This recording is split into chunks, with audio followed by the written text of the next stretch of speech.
करते हुए योग आसन प्राणायाम आदि करते हैं तब इसका पूरा लाभ होता है।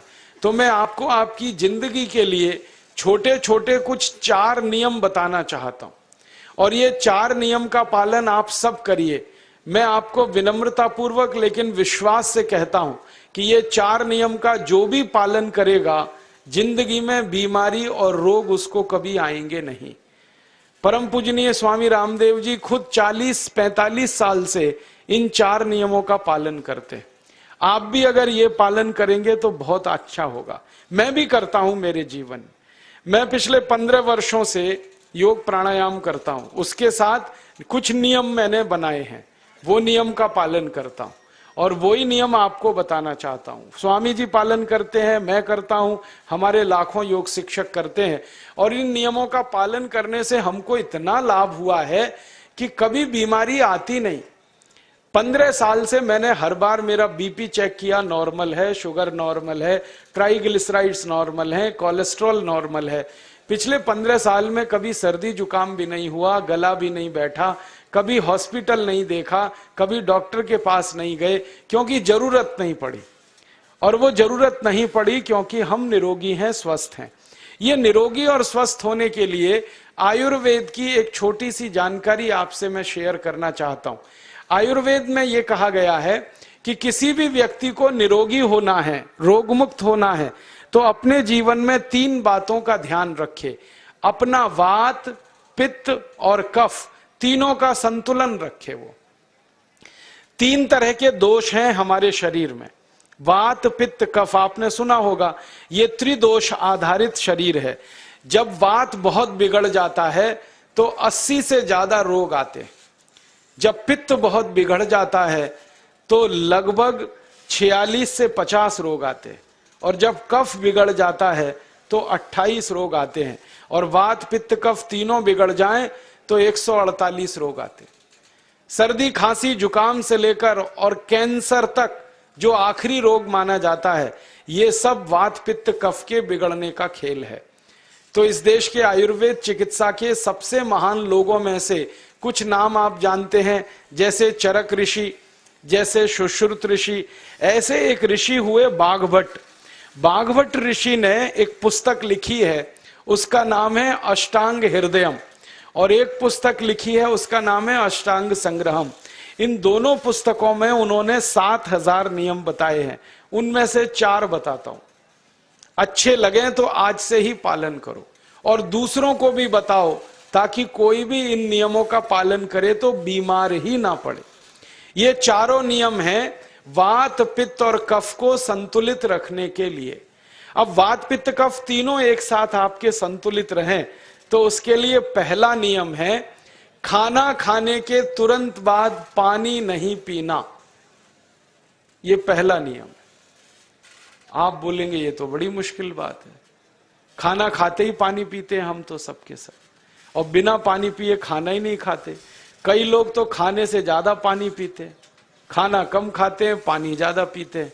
ये खाना खाने के बाद पानी कभी भी नहीं पीना, क्योंकि महर्षि बाघभट्ट कहते हैं भोजनांते विषम वारी, माने भोजन के अंत में पानी पियो तो जहर के पीने के जैसा है। इसलिए वो कहते हैं कभी भी खाने के तुरंत बाद पानी मत पियो। अब आप मुझे पूछोगे क्यों नहीं पिए, कारण बता दो। कारण मैं बताना चाहता हूं सरल भाषा में। हम जब खाना खाते हैं ना तो पेट में सारा खाना इकट्ठा होता है। पेट में एक स्थान होता है, उसको हम कहते हैं जठर। संस्कृत में, हिंदी में जठर कहते हैं, अंग्रेजी में उसको एपिगैस्ट्रियम कहते हैं, हिंदी में कुछ लोग उसको आमाशय भी कहते हैं। ये जठर छोटा सा स्थान है। आपके पेट में नाभि है ना, उसके लेफ्ट साइड में बाईं तरफ छोटा सा स्थान है। सारा खाना आपका इसी स्थान पर आता है। जो भी आप खाते हो, रोटी, चावल, दाल, सब्जी, दूध, दही, कुछ भी खाओ, सब कुछ जठर में आता है। अब जठर में जैसे ही खाना इकट्ठा होता है तो उसमें आग जलती और उस आग को कहते हैं जठर अग्नि, मिला के बोल देते हैं जठराग्नि। आप जैसे ही खाना खाते हो पेट में जठर में अग्नि जलती है, वो अग्नि खाने को पचाती है और अग्नि खाने को ऐसे ही पचाती है जैसे रसोई घर की अग्नि खाने को पकाती है। आपके रसोई घर में आप अग्नि जलाओ, उसके ऊपर दूध रख दो, दूध में थोड़ा चावल डाल दो, अग्नि जब तक जलती रहेगी खीर तब तक बनती रहेगी। आप घर में अग्नि जलाओ, उसके ऊपर पानी रख दो, उसमें दाल डाल दो, दाल की पकने की क्रिया तब तक चलेगी जब तक अग्नि जलेगी। ऐसे ही पेट में होता है, जैसे ही आपने खाना खाया पेट में अग्नि जलती है, और जब तक अग्नि जलती है तो खाने के पचने की क्रिया चलती है। जैसे रसोई घर में खाना पकाते हैं वैसे ही पेट में भी खाना पकता है, इसी को हम पचने की क्रिया कहते हैं, अंग्रेजी में उसको डाइजेशन कह देते हैं। तो आपने खाना खाया, पेट में अग्नि जल गई, अब वो खाने को हजम करेगी, पचाएगी। अब मुझे एक प्रश्न का उत्तर दो आप, कि जैसे ही आपने खाना खाया पेट में अग्नि जल गई और वो खाने को पचा रही है, तुरंत आपने गट गट गट गट पानी पी लिया, और खूब ठंडा पानी पी लिया, बर्फ मिलाया हुआ पानी पी लिया, फ्रिज का पानी पी लिया। क्या होने वाला है? अग्नि जलेगी कि बुझेगी? अग्नि के ऊपर पानी डालो तो अग्नि और पानी की दोस्ती नहीं है, दुश्मनी है। पानी अग्नि को बुझा देता है। तो आपने खाना खाया, अग्नि जली, पीछे से गटगट पानी पी लिया, अब अग्नि शांत हो गई, अब खाना पचेगा नहीं, तो वो पेट में पड़ा पड़ा सड़ेगा, और सड़ा हुआ खाना 100 से ज्यादा विष पैदा करेगा, और वो 100 विष आपकी जिंदगी को नरक बना देंगे, और जिंदगी भर आप बीमार पड़े रहेंगे। आपको मालूम है, कई लोग कहते हैं मुझे पेट में बहुत गैस बनती है। ये गैस उन्हीं को बनती है जिनका खाना हजम नहीं होता। कोई लोग कहते हैं कि मुझे पेट में जलन होती है, ये जलन उन्हीं को होती है जिनका खाना पचता नहीं। कोई कहते हैं कि मेरे पेट में एकदम गुम हो जाता है, फूल जाता है, ये सब वो लक्षण हैं जब खाना पचता नहीं। तो खाना पचेगा नहीं तो सड़ेगा, सड़ेगा तो विष पैदा करेगा, और वो विष आपको बीमार करेंगे। इसलिए महर्षि भागवत ने कहा, खाना खाते ही पानी मत पियो। समझ में आया? फिर आप बोलोगे कितनी देर तक नहीं पिए? कम से कम 1 घंटे तक। 1 घंटे बाद पानी पियो। आप बोलोगे जी 1 घंटा क्यों? ये जो अग्नि जलने की क्रिया है ये लगभग 1 घंटे तक ही चलती है पेट में, उसके बाद अग्नि अपने आप शांत हो जाती है, उसके बाद पानी पी लो। तो खाना अगर 10 बजे खाया तो 11 बजे पानी पियो, 11 बजे खाया तो 12 बजे पियो, 12 बजे खाया तो 1 बजे पियो, 1 घंटे बाद पानी पियो। अब आपके मन में यह सवाल आ सकता है कि खाना खाने के पहले पी लें क्या? हाँ पी लो, 40 मिनट पहले पेट भर के पानी पी लो। 10 बजे खाना खाना है, 9:20 पे खूब पानी पी लो, जितना पी सकते हो। 11 बजे खाना खाना है, 10:20 पे पी लो, खूब पानी पी लो, 40 मिनट पहले। आप और एक सवाल पूछ सकते हो कि अच्छा ठीक है, खाने के बाद पानी तो नहीं पिएंगे, कुछ और पी सकते हैं क्या पानी को छोड़कर? तो उसके लिए भागवत जी कहते हैं कि खाने के तुरंत बाद अगर पीना है तो दही की लस्सी पियो, मट्ठा। खाने के बाद अगर तुरंत पीना है तो फलों का रस पियो, गन्ने का रस पी लो, संतरे का रस पी लो, मौसमी का रस पी लो, अनार का रस पी लो। अब आप कहोगे ये सब महंगी महंगी चीजें बता रहे हैं, गन्ने का रस, संतरे का रस, अनार का रस, पैसे तो है नहीं। तो सबसे सस्ता रस है नींबू का ही रस पी लो, शिकंजी बना के पी लो, वो तो सबसे सस्ता है। तो खाना खाने के बाद या तो दही की लस्सी पियो या रस पियो। और एक तीसरी चीज है, दूध पी सकते। तो खाने के तुरंत बाद पीना है तो दही की लस्सी या मट्ठा, खाने के तुरंत बाद पीना है तो कोई फल का रस, खाने के तुरंत बाद पीना है तो दूध। पानी 1 घंटे बाद पियो। और अगर एक बात ध्यान रखो तो अच्छा है कि सवेरे खाना खाते हैं जिसको हम ब्रेकफास्ट कहते हैं, नाश्ता, तो फलों का रस पीना अच्छा, दोपहर को खाना खाएं तो लस्सी और मट्ठा पीना अच्छा, और रात का खाना खाएं तो दूध पीना अच्छा। जो लोग इस नियम का पालन कर सकते हैं जिंदगी में कभी भी 80 रोग उनको नहीं हो सकते। वात पित्त कफ तीनों ही इस एक छोटे से नियम से संतुलित रहते हैं। तो ये पहला नियम मैंने आपसे कहा। दूसरा नियम एक और है, और वो नियम ये है कि पानी कभी भी पियो, घूट घूट भर के पियो। जैसे गरम चाय पीते हैं, गरम कॉफी पीते हैं, गरम दूध पीते हैं, एक एक घूट भर के, एक एक सिप करके, ऐसे ही पानी पीने की आदत डालो। ये मुंह में एक बार गिलास लगा लिया, गटागट उसको खाली कर दिया, ये तरीका गड़बड़ है। एक घूट पानी, दो घूट पानी एक बार में उतना ही पियो। आप बोलोगे ये क्या चक्कर है? बात ऐसी है कि एक एक घूट पानी जब हम पीते हैं तो मुंह की लार पानी के साथ मिलकर पेट में अंदर जाती है, और ये जो मुंह की लार होती है ये क्षारीय होती है, और पेट में हमेशा अम्ल बनता रहता है। तो एक घूट पानी पिया, मुंह की लार इसके साथ अंदर गई, दो घूट पिया और ज्यादा गई, बार बार लार अंदर जाएगी तो क्षार पदार्थ पेट के अम्ल के साथ मिलेगा।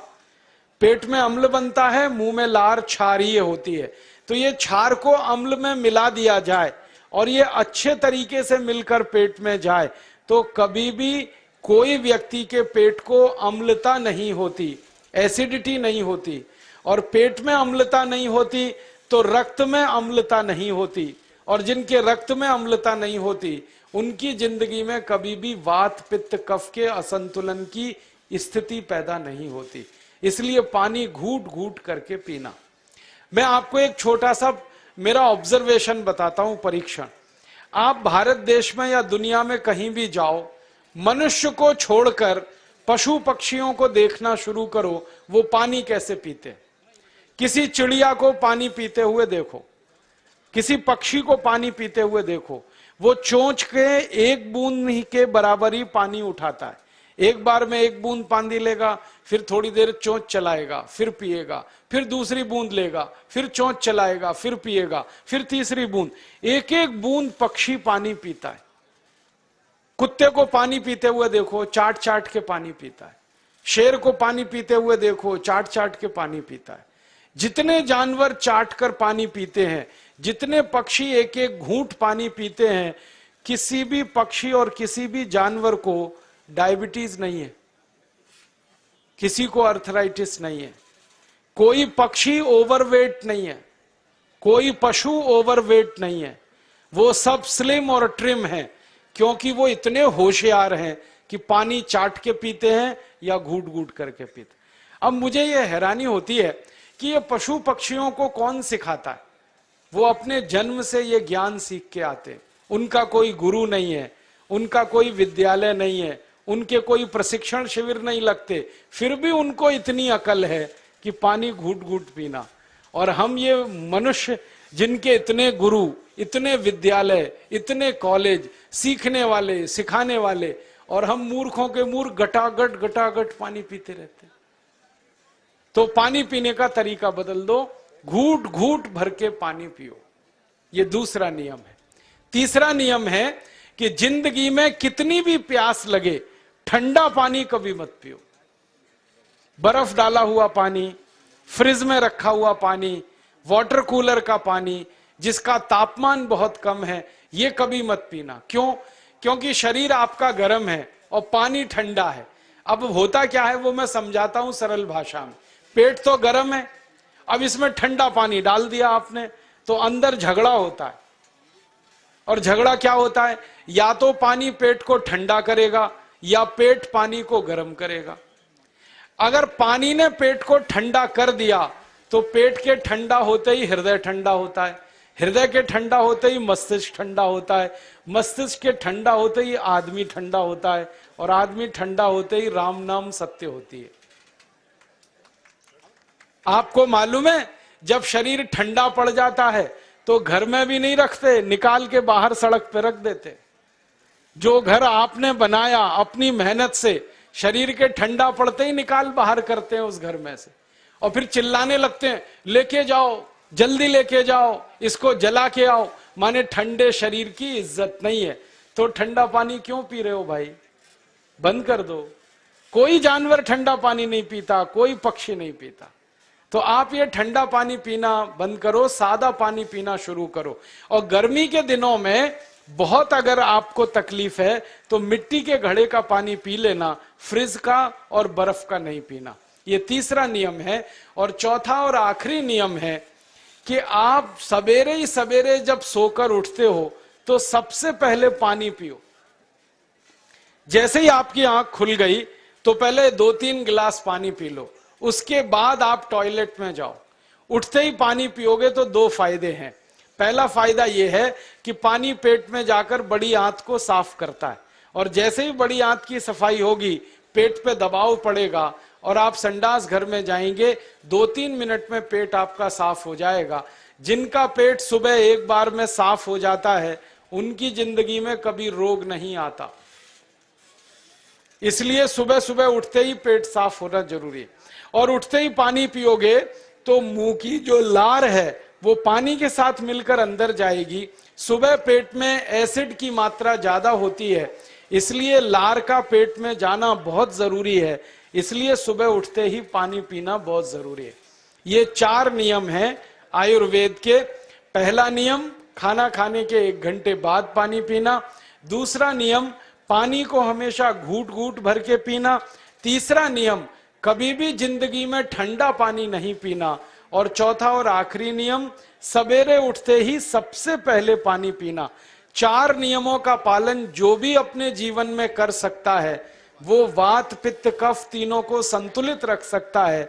और जिसका वात पित्त कफ संतुलित है उसके जीवन में बीमारी नहीं आती है। और जो बीमार नहीं पड़ते हैं वो स्वस्थ और तंदुरुस्त और सुखी रहते हैं। उनकी जिंदगी का खर्चा कम होता है और देश का भी बहुत सारा पैसा बचता है। आपको शायद मालूम है या नहीं, 1 साल में हम जब बीमार पड़ जाते हैं भारतवासी, तो साल का करीब 6 लाख करोड़ रुपया हमारा खर्च हो जाता है उन बीमारियों का इलाज करने में।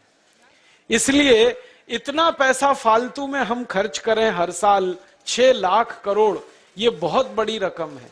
इससे बेहतर ये है कि हम बीमार ही नहीं पड़ें और स्वस्थ रहें, सुखी रहें। और ये 6 लाख करोड़ का जो खर्चा हम करते हैं बीमार पड़ने पर, अक्सर ये एलोपैथी की दवाएं खाने में खर्च होता है।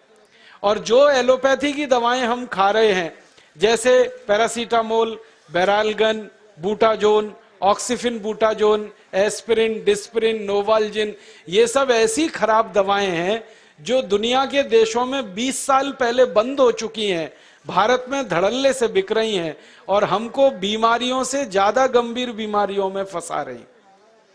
ज्यादातर दवाएं जो आप खाते हो वो किडनी खराब कर देती हैं, लीवर खराब कर देती हैं, आंतों में घाव कर देती हैं, विकलांगता आ जाती है, पैरालिसिस हो जाता है, ब्रेन हेमरेज हो जाता है, हार्ट अटैक आ जाता है। दुनिया में लगभग इस समय 84,000 दवाएं बिकती हैं और आपको सुनकर हैरानी होगी, उनमें से मात्र 117 दवाएं हैं जो काम की हैं, बाकी सब बेकार की दवाएं हैं। उन बेकार की दवाओं को खाकर हम 6 लाख करोड़ खर्च करते हैं। ये बहुत दुख और अफसोस की बात है। और ये 6 लाख करोड़ का खर्चा समाज के वो लोग करते हैं जिनको जिंदगी में हर समय अपना आर्थिक स्थिति को देख के चलना पड़ता है, जिनकी आमदनी बहुत नहीं है, जिनके घर में आमदनी के बहुत ज्यादा साधन नहीं है, उनको ये पैसा खर्च करना पड़ता है। तो कई बार क्या होता है, किसी का घर बिक जाता है, किसी का खेत बिक जाता है, किसी के घर के गहने गिरवी रख जाते हैं, किसी को कर्ज लेना पड़ जाता है, किसी को कर्ज लेकर दोबारा कर्ज लेना पड़ जाता है। मैंने इस हिंदुस्तान में पिछले 15 साल के प्रवास में देखा कि गांव-गांव के गरीब किसान कर्ज ले लेकर ये महंगी दवाएं खाकर इलाज करते हैं, डॉक्टरों को पैसा देते हैं, दवा कंपनियों को देते हैं, और वो पैसा फिर इस देश में से दूसरे देश में चला जाता है, क्योंकि अक्सर ये दवाएं बनाने वाली कंपनियां विदेशी होती हैं। तो हम 6 लाख करोड़ खर्च करें अपने खून पसीने की कमाई का, उससे अच्छा ये है बीमार ही ना पड़े, दवा खाने की जरूरत ही ना पड़े, तो हम सुखी रहें, स्वस्थ रहें। तो योग प्राणायाम करें, 4 नियमों का जीवन में पालन करें, बहुत आसान है आपके लिए। और अब एक छोटी सी एक बात और आपसे